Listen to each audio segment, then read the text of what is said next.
A long time ago, a little seed was lying alone on the ground. It felt very small and sad. Soon, cool rain started falling. The seed slowly went deep into the soft soil. Days passed. Warm sunlight touched the earth.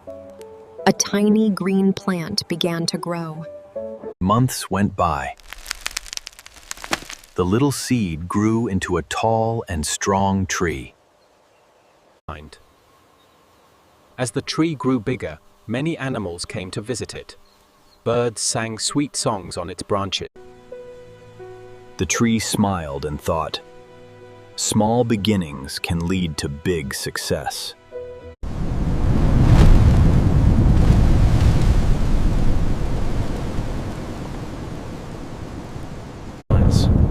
But the tree did not fall. It stayed strong and brave. Soon the storm went away. The tree